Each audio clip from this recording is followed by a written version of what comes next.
Hi, and thank you for tuning in to Noir Histoire. I'm Natasha, and this is part one of a special three-part Black History short series. Patrice Lumumba Part 1, The Évolué, or The Evolved. This episode covers July 2nd, 1925 to October 5th, 1958.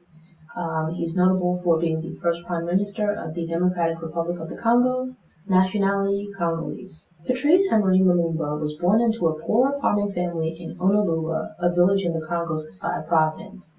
During the period of Lumumba's childhood, the local missionary schools primarily focused on teaching students about farming and other types of manual labor.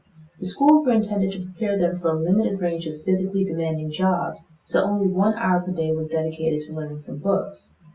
When Lumumba began attending school at 11 years old, the teachers recognized and encouraged his passion for learning.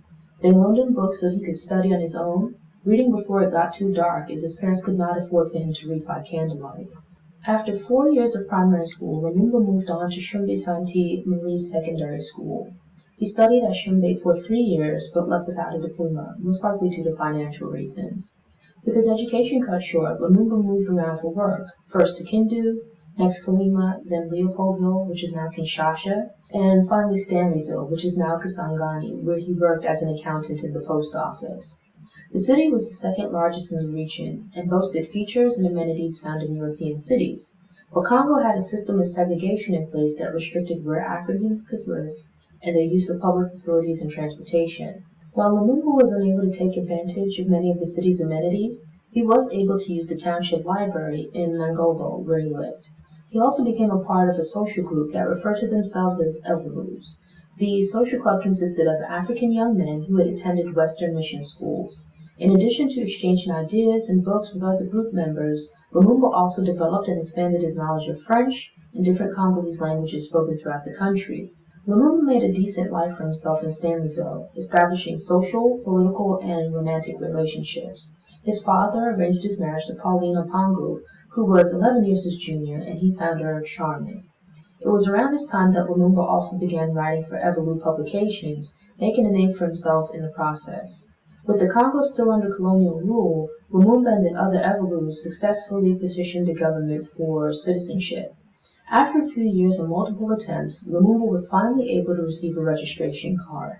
In 1955, the Belgian King Baudouin visited Congo, and Lumumba was part of a Congolese delegation that was invited to meet him. Lumumba stood out at the meeting after speaking one-on-one with the king about Congo's future. This gained him respect from his fellow countrymen, but also brought negative attention from the white dignitaries and officials who had been ignored at the meeting. He was again selected for a delegation, but this time the group traveled to Belgium. When Lumumba returned to Congo, he was arrested for allegedly embezzling 2,500 francs from the post office, though there was a promissory note which seemed to classify the event more along the lines of a loan that was to be repaid. Lumumba pled not guilty, but was convicted and sentenced to 2 years in prison, of which he served 11 months. Other members of Évolué repaid the amount in dispute and provided support for Lumumba's family. The prison sentence did not deter him from politics. Instead, Lumumba found a new job, moved to Leopoldville, and continued his fight for Congolese independence. His relocation to Leopoldville in 1957 coincided with Belgium holding elections in the city and Africans being allowed some limited civic rights. Ignoring ethnic and regional loyalties, Lumumba helped to co-found the first national Congolese political party, Mouvement National Congolais, or MNC, which lobbied the colonial government for Congolese self-determination. Tune in next week for part 2. Thanks for tuning in. Show notes and sources are available on the Noir Histoire website via the link in the episode description. If you enjoyed this episode, please click the thumbs up button. You can also share it online, on social media, or with someone you think might enjoy the episode. Doing this will help other people find the show, which helps it to grow.